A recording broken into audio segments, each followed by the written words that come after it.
மக்கள் அனைவருக்கும் வணக்கம். தேர்தல் பிரச்சாரங்கள் எல்லாமே ரொம்ப சூடு பறக்க போய்கிட்டு.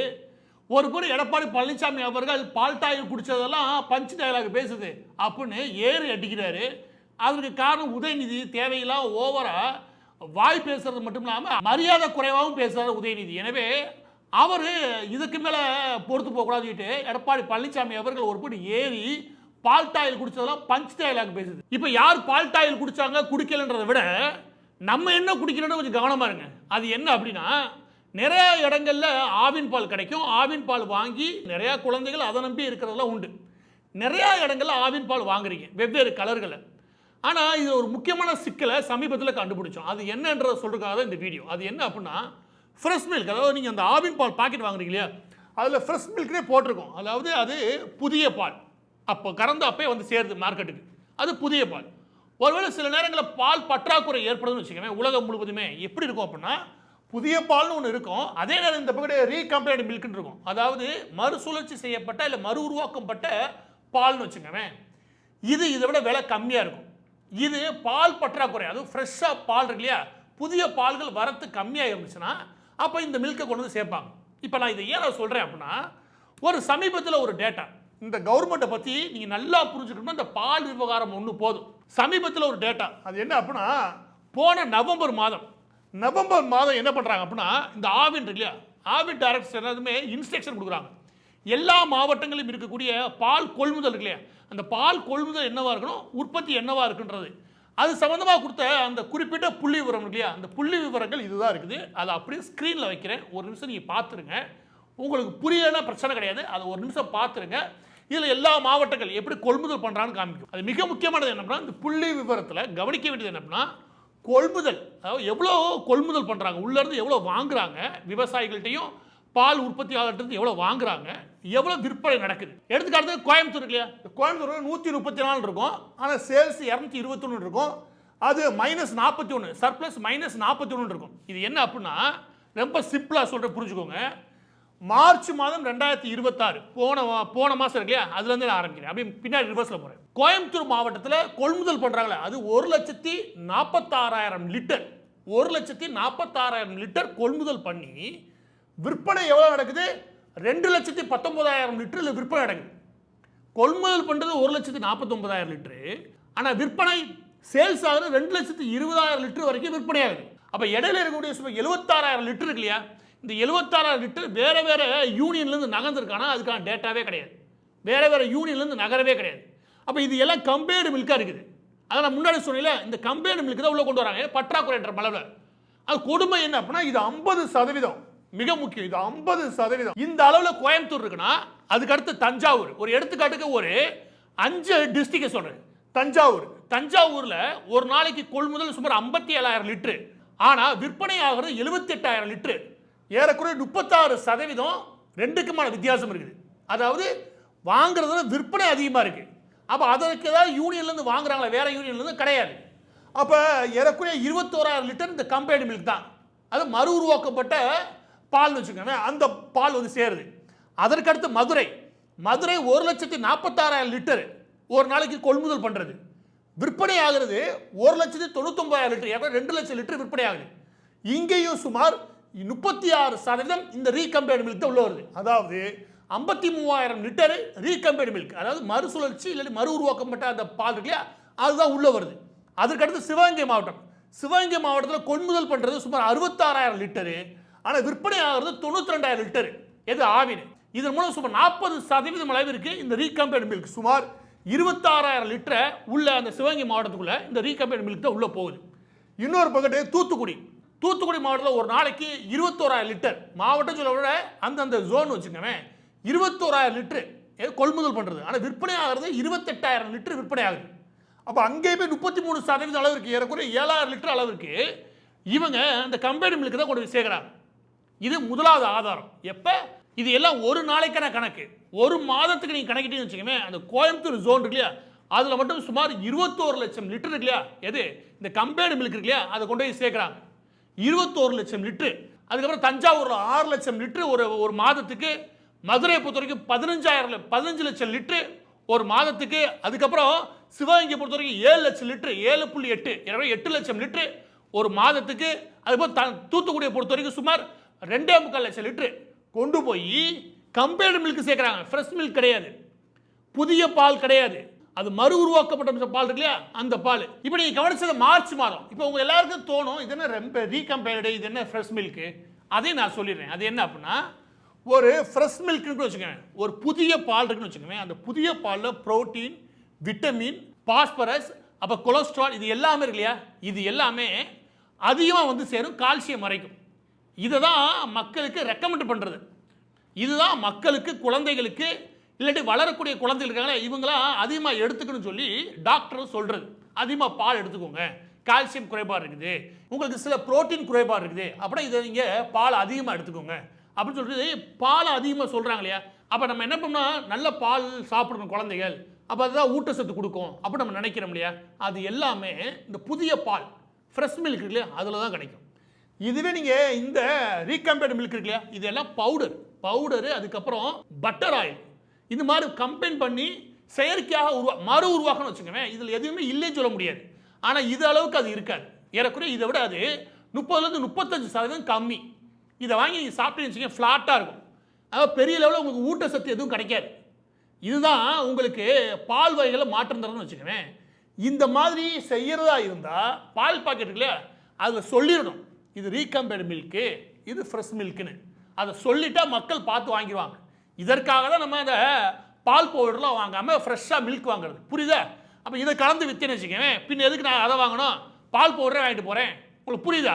மிக முக்கியமாக இந்த ஃப்ரெஷ் மில்க் இருக்கு இல்லையா, அதாவது விவசாயிகள்கிட்ட வாங்கி அதை பேக்கெட் பண்ணி திரும்ப மக்கள்கிட்ட கொண்டு வந்து சேர்க்கணும் இல்லையா, ஒரு 40-42 ரூபா ஆகுது. அப்படின்னா இந்த மில்க் எது, இந்த ரீகம்பேர்டு 25 ரூபா தான் ஆகும். இதையும் இதே விலையில் போட்டு விற்கக்கூடாது, புரியுதா உங்களுக்கு. ஆனால் இந்த ஊரில் அதான் நடக்குது. அதுதான் நான் சொன்னேன், டேட்டா மார்ச் மாதம் போன மாதத்துலேயே இந்த அநியாயம் நடந்திருக்குது. இந்த அநியாயம் நடந்ததுன்னா அப்புறம் பிப்ரவரி மாதம் எப்படியா இருந்துச்சு, அதுக்கு முந்தின மாதம் சொல்கிறீங்க. ஒவ்வொரு மாதமும் கொடூரமாக இருக்குது. ஆனால் இப்போ இந்த கொள்முதல் பண்ணுறது 1,46,000 அது அப்படியே முந்தின மாதம் வந்துச்சு 1,56,000. பிப்ரவரி மாதம் 1,56,000 லிட்டரை கொள்முதல் பண்ணவங்க டக்குன்னு 10,000 லிட்டரை குறைச்சி, அதாவது விவசாயிகிட்ட வாங்குறதை நிறுத்திட்டு எதுக்கு போயிட்டாங்க, ரீகம்பேர்டு மில்க் போயிட்டாங்க. இது புரியுதா உங்களுக்கு. பிப்ரவரி மாதம் மட்டும் 1,56,000 லிட்டரை வாங்கியிருந்தாங்க, மார்ச் மாதம் 1,46,000 லிட்டர் வாங்கியிருக்காங்க. அப்போ நீங்கள் கொள்முதல் பண்ணவே இல்லை விவசாயிட்ட, அப்போ விவசாயி நஷ்டமடைவான். கரெக்டா, விவசாயி நஷ்டமடைன்ற இன்னொரு பக்கத்து உங்களுக்கு சரியான ஃப்ரெஷ் மில்க் வந்து சேராது, புதிய பால் வந்து சேராது, கம்பெனி மில்க் தான் சேரும். இதில் இன்னொரு கொடுமை, மார்ச் 2,19,000 லிட்டர் விற்பனை ஆயிருக்கு. அப்போ சுமார் 50%, பாதிக்கு பாதி கோயம்புத்தூர் சுற்றி கிடைக்கிறதெல்லாம் கம்பெனி மில்க்கு, அப்படிதானே, புதிய பால் கிடையாது.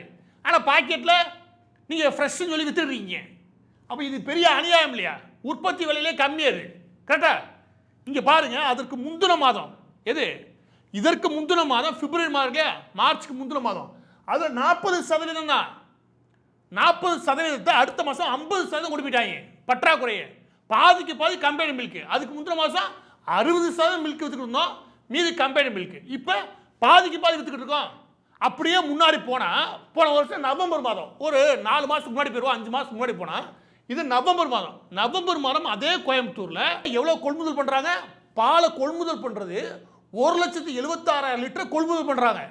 1,76,000 லிட்டர் கொள்முதல் பண்ணி 2,21,000 லிட்டர் விற்பனை பண்ணுறாங்க. இந்த விற்பனை இருக்கு இல்லையா, பெரிய எல்லாம் மாறி இருக்காரு. ஆனால் இந்த கொள்முதல் பண்ணுங்க தொடர்ந்து மாறிட்டே வந்திருக்கும். அதாவது மார்ச் மாதம் 1,46,000, ஆனால் பிப்ரவரி 1,56,000 இருக்குது, போன நவம்பர் 1,76,000 லிட்டராக இருக்குது. அப்போ கொள்முதல் பண்ணுற அப்படியே குறைச்சிட்டே வந்திருக்காங்க. இது புரியுதா உங்களுக்கு. திடீர்னு தட்டாதடியாக குறையாது, இவங்க தான் குறைச்சிட்டே வந்திருக்கானுங்க.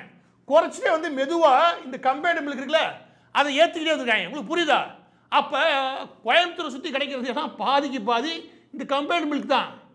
இது கோயம்புத்தூர் மட்டும் கிடையாது, தஞ்சாவூர், மதுரை, சிவகங்கை, தூத்துக்குடி ஒரு எடுத்துக்காட்டுக்கு வைக்கிறேன்.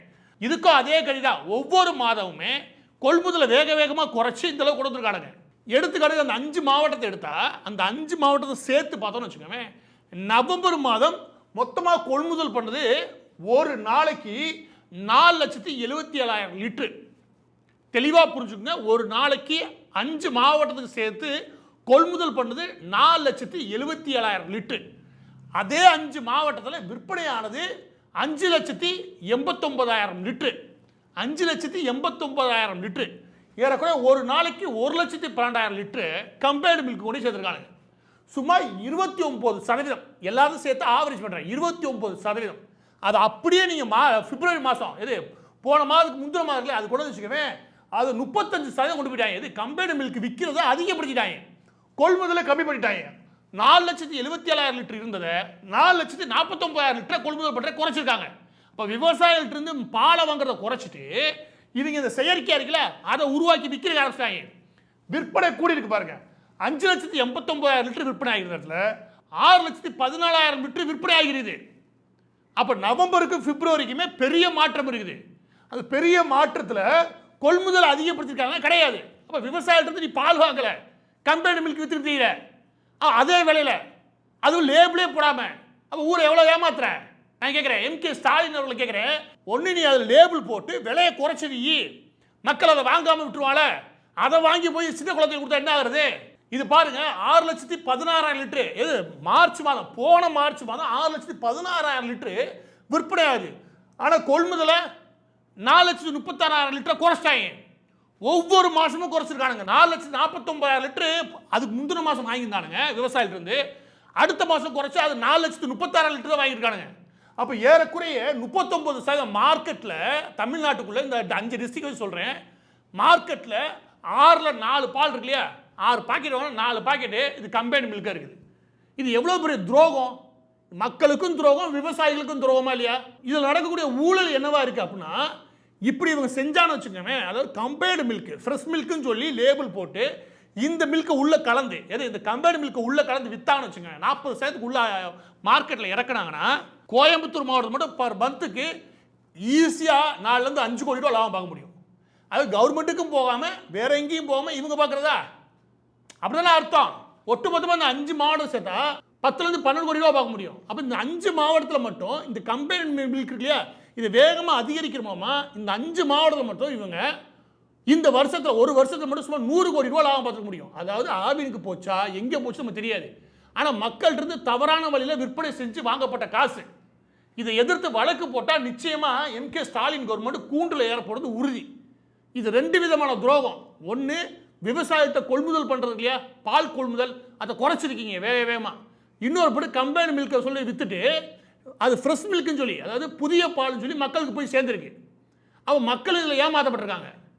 இது முதல்ல நான் சொல்கிறேன் கேளுங்க, இந்த பால் இருக்குல்ல, எது இந்த மாதிரி மறு உருவாக்கம் பண்ணுறாங்க, இந்த பால் 2 வயது குழந்தைகளுக்கு உட்பட்டது அல்ல, அதுக்கு சாப்பிடவே கூடாது, அதுக்கு ஏற்றதே கிடையாது. எனவே தான் அந்த லேபிள் போட சொல்லி உணவு கட்டுப்பாடு மையங்கள் சொல்லுது. அது தயவுசெய்து சொல்கிற லேபிள் போடுங்க, அது குழந்தைகளுக்கு உகந்தது அல்ல. இரண்டாவது, வளரக்கூடிய இந்த 12 வயசுக்கு உட்பட்ட குழந்தை இருக்காங்களே இவங்களுக்கு உகந்தது, ஏன்னா வளர்ச்சி இருக்கு இல்லையா, அது போதிய வளர்ச்சி கிடைக்காது. எனவே இந்த ரீகம்பைன்டு மில்க் இருக்கு இல்லையா, இதை நீங்கள் அந்த லேபிள் போட்டு விலையை குறைச்சி தான் விற்கணும். லேபிளும் போட மாட்டேன், விலையை குறைச்சி விற்க மாட்டேன், ஆனால் அதை ஃப்ரெஷ் மில்க்னு சொல்லி உள்ளே கலந்து விற்பேன், கொள்முதலை குறைச்சிருவேன், விவசாயிகளுக்கும் லாபம் கிடையாது, இந்த போட்டு மக்களும் ஏமாந்த மாதிரி லாஸ்ட்டில் இந்த அரசாங்கம் கொள்ளையடிச்ச மாதிரி. அப்படியா? இதெல்லாம் அரசாங்கம் நடத்துறீங்க, யாராவது ஒருத்தர் கேள்வி கேட்க சொல்லி எந்த மீடியாவை எடுத்து பேச சொல்லி பார்ப்போம், நான் தரேன் தகவல். எனவே பதிவோட இறுதியாக எவன் பால் டாய் குடிச்சான்றலாம் ஜோக்காக இருக்கிட்டு போகுது. ஆனால் நம்ம குடிக்கிறது என்ன? பாலில் கலப்பிடம் பண்ணுறாங்க. எனக்கு தெரிஞ்சு பல நாடுகளில் பாலில் கலப்பிடம் பண்ண சொல்லி தூக்கில் போட்டுருவாங்க. ஏன் அப்படின்னா அது குழந்தைகள் முதற்கொண்டு அதை எடுத்துக்கிறாங்க, பிறந்த குழந்தை அதை நம்பி இருக்குது. அப்படி இருக்கிற ஊரில் இப்படி கம்பைன்டு மில்கை நீ கலந்து அடித்து கொள்முதலை குறைச்சி இந்த அநியாயம் நீ பண்ணேன்னா இந்த கவர்மெண்ட் நீங்கள் என்னன்னு சொல்லுவீங்க? இல்லை வெக்கமே இல்லாமல் திராவிட மாடல் ஆட்சி வேற எப்படி குறையுது மட்டும் கணக்கு சொல்லிச்சோங்களேன். இது எம்.கே. ஸ்டாலின் முன்னுக்கு யாராவது ஒருத்தர் கேள்வி எழுந்து பார்ப்போம், ஒரு மீடியா வாயை திறக்க மாட்டான். இந்த ஒரே ஒரு பால் இருக்குல்ல, நாளைக்கு வாங்கினீங்கன்னா நினச்சிக்கோங்க திமுக கவர்மெண்ட் நம்மளை ஏமாத்துது. இந்த கவர்மெண்ட்டுக்கு ஏன் நீங்கள் ஓட்டு போடக்கூடாதுன்னு சொல்லி தெரியுமா? பாலில் முதற்கொண்டு வெக்கமே இல்லாமல் கொள்ளையடிக்கிறது. இது இன்னைக்கு நேற்று கிடையாது, சில மாதங்களுக்கு முன்னாடிலாம் ஒரே நம்பர் போட்ட லாரி இல்லையா, அது வரிசையாக உள்ளே போய் பாலை ஏற்றிட்டு போகுது. இது தனியாருக்கு விற்பனை பண்ணிட்டு இங்கே என்ன நடக்க வாய்ப்பு இருக்கு தெரியுமா? இவங்க கொள்முதல் பண்ணிட்டு கணக்கை உள்ளே கொண்டு வராமல், இப்படி கொள்முதல் பண்ணிட்டு கணக்கை உள்ளே கொண்டு வராமல் இங்கே தனியார் நிறுவனங்களுக்கு வித்துட்டு அங்கே இருக்கக்கூடிய இந்த கம்பெனி மில்க் இல்லையா அதை கலந்து வித்து விடு. இந்த அநியாயம் தான் பண்ணி தரேன். எனக்கு திரும்ப கொள்முதல் குறைஞ்ச மாதிரி தெரியல, இதை வாங்கி தனியாருக்கு வித்துக்கிட்டு நினைக்கிறேன். எனவே இவங்க பண்ணுறது, இந்த பாலில் இவங்க பண்ணுறது கொஞ்சம் கூட மனசாட்சி ஈவு இறக்கமே இல்லாமல் கொள்ளையடிக்கிற புத்தி மட்டும் இருக்கிற மட்டும் மனுஷனாக வாழாத காசு மட்டும் தான் வேணும்னு நினைக்கிறாள். அவன் மட்டுமே செய்யக்கூடிய காரியம். அந்த காரியத்தை கூசாம பண்ணதுக்கு தான் இந்த ஆதாரங்கள். எனவே எதனால திமுக ஆட்சி அதிகாரத்திலிருந்து முழுமையாக அகற்றப்படணும்னு கேட்டீங்கன்னா, இந்த ஆவின் பால் அடிச்ச பார் கொல்ல, அதுக்கே உனக்கு காலி போகணும்.